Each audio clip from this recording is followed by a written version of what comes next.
The Black Nazarene is one of the images of Jesus Christ that inspires intense veneration among the dominantly Catholic Filipinos. It is the image of Jesus of Nazareth with dark complexion, carrying the cross on the way to his crucifixion. Every year on January 9, the image is brought out for the commemoration of its transfer or traslación or arrival at Quiapo Church.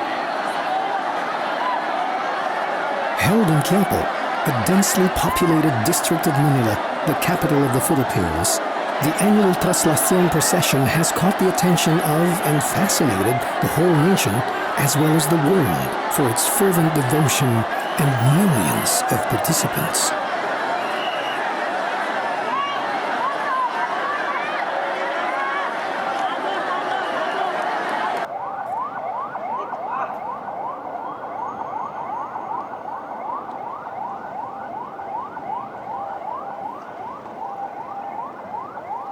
Well, translation in Spanish simply means to transfer.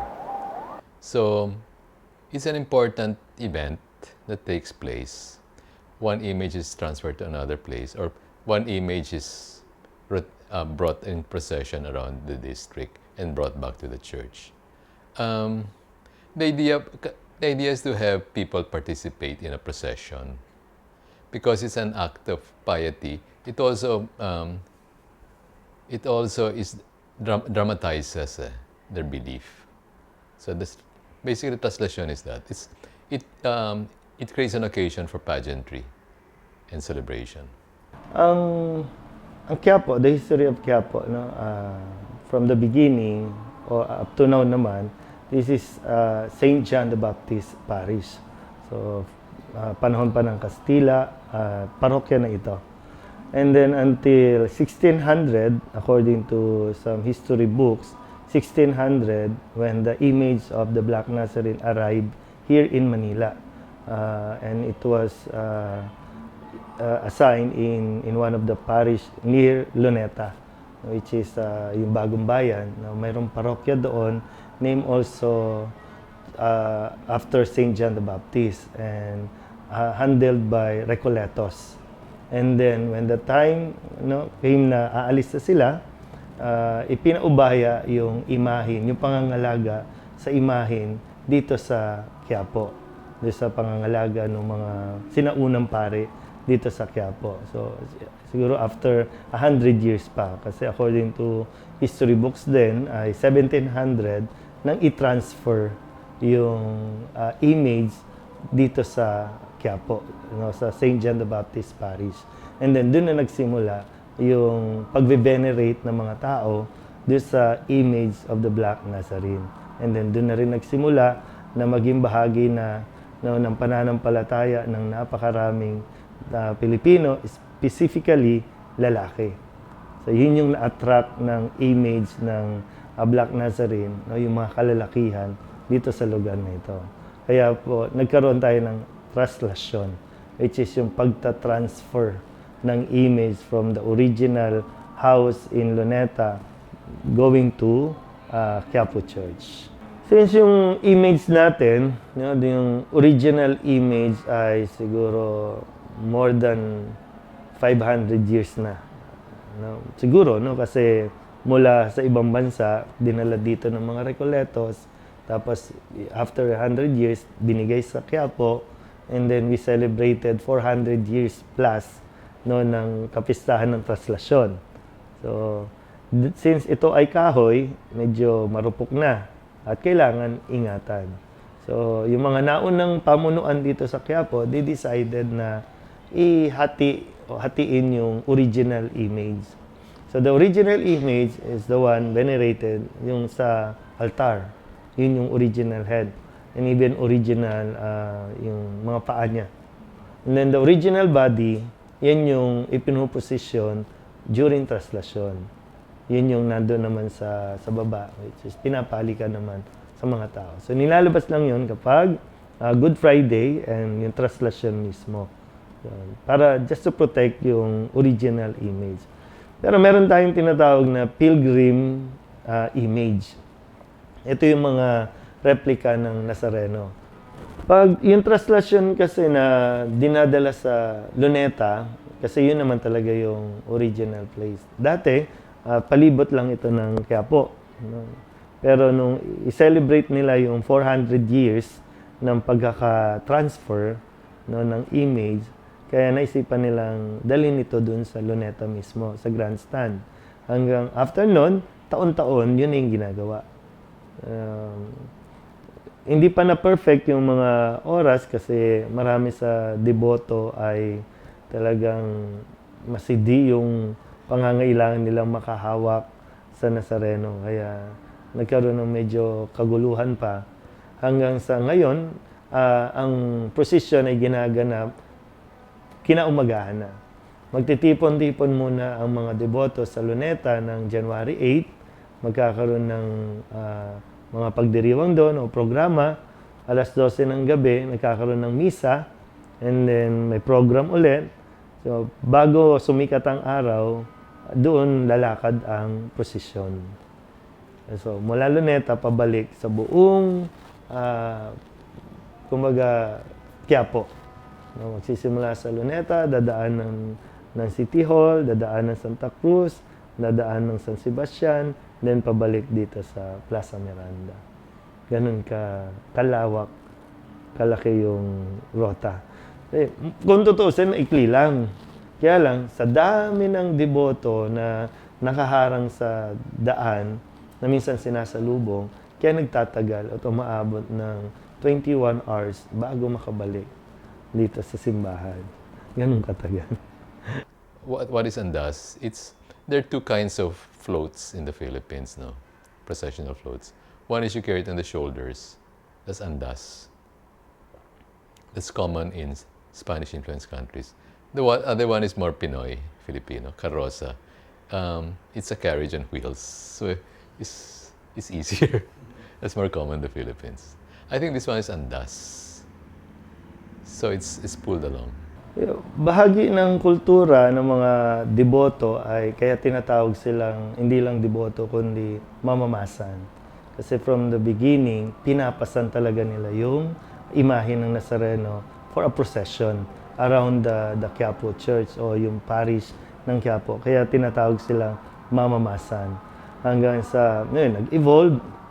Marami ng mga groups of devotees from different areas na they do also pasanan. Pero originally, yung pasanan ay dito nagsimula sa Quiapo. So they carry on their shoulders, no, yung mga kalalakihan para i-procession yung Nazareno. So one yun, no? Isa yun sa naging bahagi, no, ng ginagawa sa pagpaparangal sa imahe ng Quiapo. And then siguro isa din na matingkad ay when they do procession, kailangan silang nakapaa. Yan. So isa din yan. Kay umulan, kay umaraw, dapat nakapaa sila. So kaya nilang tiisin yung init at ulan na nakapaa para lamang sa pagsasakripisyo na ginagawa nila. Minsan sakripisyo, minsan naman bunga ng matinding panalangin, matinding paghingi sa Diyos ng kanilang kailangan, kaya nila ginagawa yon. Hanggang sa medyo hindi na makontrol yung mga deboto na hindi nakakayanin na pasanin, kaya nilagay siya sa isang karosa. And then sa karosa, para mahila siya, since mabigat siya, nagkaroon ng lubid na siyang umihila. At siyang parang nag-evolve din na hindi lang yung ang tawag kasi na nila ay yung pingga, yung malaking kahoy. So hindi na lang yun yung pinapasan nila, kundi ang gusto nilang mahawakan ay yung lubid na nakatali doon sa pingga na siyang humihila sa karosa. Kaya yun yung napakahalaga sa mga deboto, makahawak, makapasok doon sa lubid. Ayan. And then, yung dito sa Quiapo, of course, yung makalakad ka ng paluhod mula sa pinto hanggang sa harapan ng altar and makapag-venerate ka o para bang makataas ang kamay mo dun sa Nazareno, para bang you accomplish something na ito yung sakripisyo ginawa mo. Ayun yung mga part, no, ng ginagawa natin.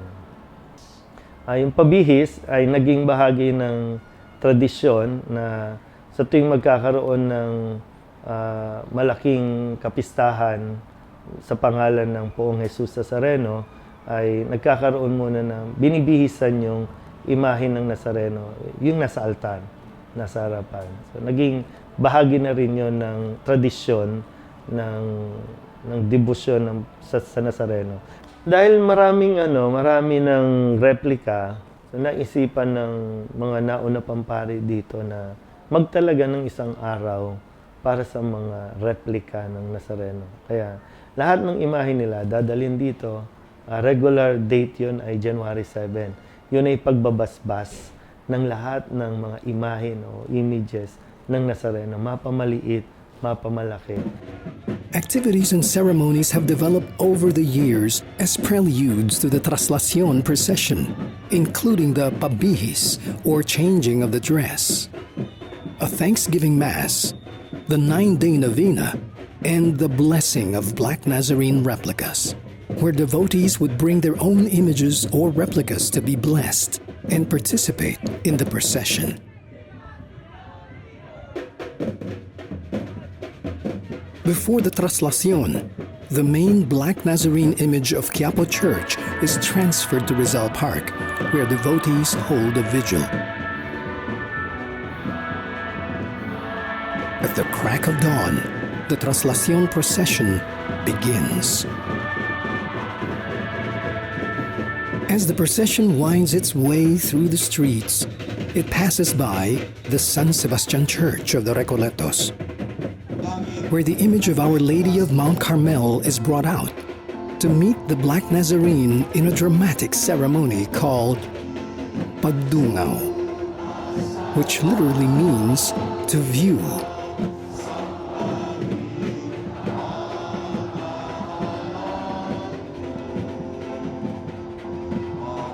Ang inaano diyan, ang inaano talaga diyan ng tao, yung lubid, diba? So, yun yung parang yun yung nagiging giya ng prosesyon. So, doon natin paano nila naipapaning maililiko at paano nila mahahatak. So, pinasagisag rin parang nilang yung ibang deboto, parang inaano nila po sa kanila, yun yung krus na pasan-pasan nila. Then yung mga pingga, nandun naman yung mga, kumbaga yung talagang nakikita mo, nandiyan yung mga talagang tunay na, para sa akin na, nandiyan yung mga deboto talaga. Kasi nandiyan yung mga, kung mapapansin mo, nandiyan yung talagang yung mga natatapakan. Sila yung nagiging ladder nang umaakyat sa andas. Kasi yung sagisag sa tawel, kasi ito yung parang, yun yung sagisag na parang habang dumadaan yung isang hari, nagpupugay ka sa kanya. Kaya ginagamit doon yung white towel eh. Pag nasa Plaza Miranda ka, habang dumadating yung andas, yung mahal na Poong Jesus Nazareno, kikilabutan ka kasi biglang mamumuti yung buong paligid. So yun yung talaga, parang pagpupugay mo na sa sarili mo na ito na po ang hari. Kumbaga nandito kami, parang we praise you. Ganun, parang ganun. So kaya may kita pag pinataas yung telepote, habang dumadaan yung Nazareno, parang pagpupugay. Kung mapapansin nyo, ang deboto talaga ng Nazareno, karamihan, although ngayon na lang, no? Lately na lang na-evolve pa, pero talagang mga kalalakihan yung tinawag ng Nazareno. Na kalalakihan na minsan, ang tingin ng lipunan, mga lasenggo, mga maton, mga tambay, no? Yun yung tinawag eh. Hindi ko alam kung anong dahilan ng Diyos, pero sila yung tinawag eh. Sila yung una, no, na para pangunahan ito. Then, nagpasa-pasa na yung mga naunang grupo, no, na dati ang tawag nila dyan ay may binuong grupo dito para mangalaga sa imahen. Ang tawag nila ay Cofradia. No, samahan ito ng mga kalalakihan na mangangalaga sa imahen ng Nazareno at magpapalaganap ng debosyon sa Nazareno. Hanggang sa katagalan, ito na yung sa present time natin, ito na yung mga tinatawag na Hijos del Nazareno. Sila naman itong nangangalaga na ngayon sa prosesyon at maging sa imahe. Sila din yung nagdadala ng imahe ng Nazareno sa iba't ibang lugar. Siyempre, yung official image ng Quiapo. Diyan mo rin nakikita tuwing piyesta, sa kamahal na araw, yung mga siga dyan sa palengke ng Quiapo, may sigat, nagdadasal. Kasi nga, yun yung panahon nila na parang humingi ng kapatawaran. First of all, men. Well, I think you get men of different ages. I think there are men who still want to join, but they're already old. But I see a lot of young men in middle age, from youth to middle age. And I think also one reason for the attraction is because they go in groups, they go in barkada. The men come in groups, each with a banner, and they call it estandarte. They come in groups. And I think part of the attraction is you're coming with your friends and you show off to each other that you're manly. I think it's part of it. Now, do women join? Now, women are joining within the past 15 years, which was impossible before. But now, kasi women feel more liberated, so they join in denims and t-shirt. They join to compete with the men. It's a sign of feminist liberation. Yung iba, bumabalik kasi bahagi na ng panata nila. Bahagi na yon ng pagpapasalamat nila sa kahilingang ipinagkaloob sa kanila noon. Halimbawa, na dati silang may sakit, o kaya naman, mas marami yung panalangin nila, halimbawa sa anak nila, sa mahal nila sa buhay, na parang hopeless case na. Pero nung pumunta sila sa Quiapo, doon nagkaroon ng pagbabago. Biglang nawala yung sakit, biglang gumaling. And then yun yung sinabi nila na taon-taon o kaya tuwing Biyernes, pupunta sila dito sa Quiapo. Buhay na nila yung pumunta dito sa Quiapo. Kahit taga saan yan, kahit malayong lugar. Talagang pinagsusumikapan nila kasi panata na nila na makapagpasalamat. Yung iba naman ay talagang bahagi na rin ng pagdidibosyon nila o kaya yung pag meron silang kahilingan talaga na hinihingi sa Diyos, na nagsusumikap silang makapunta pag Biyernes. Marami dito ngayon, yung mga nag-board exam, mga nag-a-apply ng trabaho, yun yung kanilang idinudulog dito. Yung iba talagang ibigay mo lang, Lord, no? Lagi na akong babalik sa iyo. Parang ganun yung kanilang binibitawang salita. Naging deboto ako since elementary, grade 6. Parang napasama lang ako sa mga barkada ko. Hinikayat lang nila ako. So, totally, sumama na ako. Tuwing kada pesta, mahal na araw, talagang inano ko na talaga siya. Para yung panata ko sa kanya, nihiling ko na yung malakas na pangangatawan namin, hindi kami magkakasakit. Tapos sa ibang mga many others, yung binabantay ako may sakit. Parang inano ko talaga siya. Pinag-pray ko siya na gumaling siya. Yun, totally naman, wala namang medyo mahal naman yung hindi na siya katulad ng dati na medyo may lakas na yung katawan niya. Nakakaano na siya. Sa akin, mahalaga talaga eh. Kasi, ano na ito eh. Kumbaga, hanggang sa mamatay na ako, nandito na ako eh. Hindi ko nabibitawan ito eh. Yun ang pinangako sa kanya eh. Papasa ko pa sa may ibang magkakaanak ako. Oh. Pero yung pagiging deboto, bata pa ako. Kasi tiga-Quiapo nga ako. So talagang practice na namin ito talagang pagtingin pesta o kahit Biyernes, dito kami sa Quiapo, nagsisimba. Yung nakuha ko to sa father ko, tatay ko talaga yung mamamasan o yung mo. So nakikita ko siya dati na umuwi sa bahay, medyo madumi yung damit, yung pala, mumapasa na siya. So hanggang sa na-curious ako, tinatanong ko sa kanya, ano ba yan tayo sa kapag ganun? Hanggang sa tinuruan niya ako. Hanggang sa natutunan ko na yung pagiging, paano yung pumapasan, paano yung ginagawa sa andas pagdating ng pesta. Ganun. Yung marami rin kasing milagro talaga. Kung sa yung miracles sa Nazareno, minsan binubulalas mo pa lang sa bibig mo, nagkakatotoo na. Minsan nasa back of your mind mo pa lang, minsan nagugulat ka, nandyan na. Taon-taon kasi, base sa karanasan ko, sa loob ng 3 taon, na ngayon pang-4 ko itong translasyon, taon-taon talaga tumataas. Hindi bumababa eh.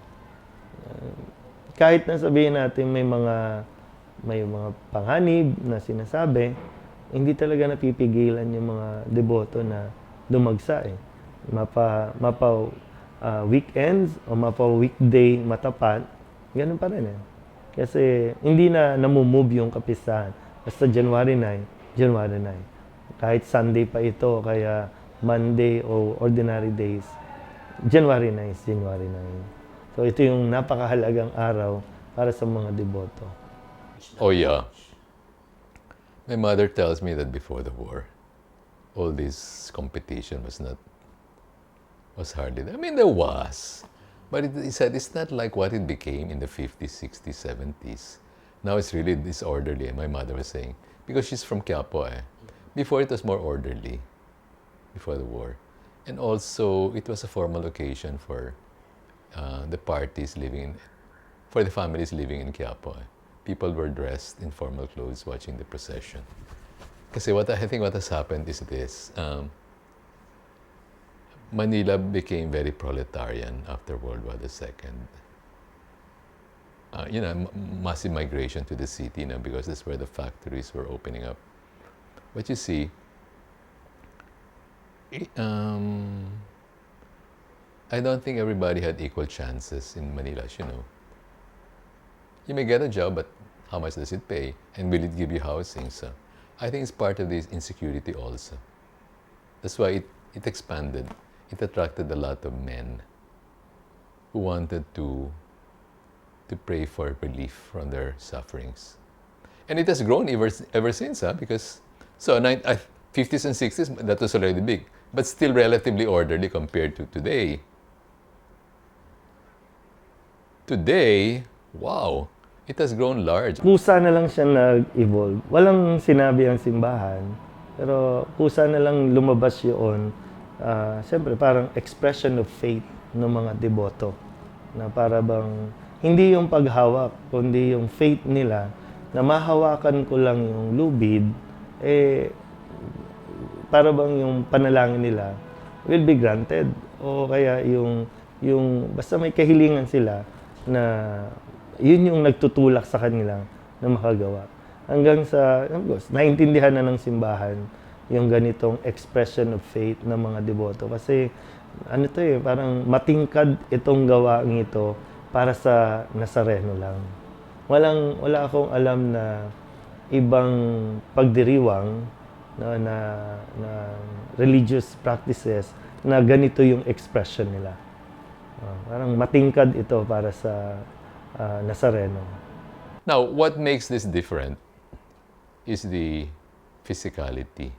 Now, let me explain that. I have to nuance it because throughout the Philippines, physicality is a very important part of processions. Because Filipinos are very physical in their display of faith, especially the men. Many men are not happy with just praying, in silence. They have to show their faith through a masculine way, in this way, competition, struggle with other men. So now physicality is also shown in other processions throughout the country, like Peña Francia, a good example. The image is transferred from church to church on top of a boat, and men struggle to touch it Why the touching? Because the belief is, okay, the image represents Christ. So if you touch the image, you get some of the blessing, some of the power of the image, which you can give to others. So yeah, that's why they wipe it with the handkerchief like that, and then you pass it on to others. So they can bring it to their home and use it for curing purposes. It's very indigenous. It's both. It has Catholic roots, but it's also very indigenous. Pilipino yung pinapasan. Kasi yon ay bahagi ng kultura natin na bayanihan. Diba, binubuhat yung bahay para i-transfer. Doon din marahil na nagsimula yon, yung pagbubuhat, pinapasan. Parang bayanihan ito ng mga deboto na pagtutulong-tulungan natin na madala ang Nazareno sa mga tao at muling maibalik ito. Yan. Then, yung iba na-adapt na natin sa mga Kastila, yung pagluhod, pagwagayway ng panyo, yung siguro bahagi natin yung kasi ang Filipino very touchy, di ba? Kaya nagkakaroon tayo ng pahalik. Hinahalikan natin yung imahin. Ano mang imahin? Dito, hinahalikan ng deboto ang imahin ng Nazareno. Yan. Parang binubulong kung ano yung pangangailangan o kahilingan nila. Now, in the Philippines, I think there's another thing to remember. In a sense, the image of Christ is treated like an anting-anting, like an amulet. In the Philippines, you cannot get the full strength of the amulet unless you pass through trials. So, the trial is for the men to show that they're able to withstand all the pulling and pushing. Only then can you get the full power of the image. You cannot just get it on easy terms. So it's the same principle. You get the full strength of an amulet only if you exert power. I think that's the underlying belief in Quiapo. Pag tinitingnan ang Nazareno, kasi nga marami na-attract, no, sa imahin pa lang. Pero ito yung simbolo kasi na nagsasabi sa atin na anumang pagsubok, kakayanin. Kaya ang imahe ng Nazareno, ito ay simbolo ng pag-asa. Pagbangon kasi yun eh. Then, pangalawa ay, ito yung imahe ng pagmamahal ng Diyos eh. Na pag tinitingnan mo yon, ay, mararamdaman mo, kaya pasan ni Kristo yung krus at kaya niya gustong bumangon kasi mahal niya. Mahal ka niya. Mahal niya tayo. At yun yung sa kalooban ng isang tao, yun yung na humihila sa kanya na lumapit ka lang sa Nazareno. Hindi ka mawawala ng pag-asa at lalong mararamdaman mo yung pagmamahal ng Diyos.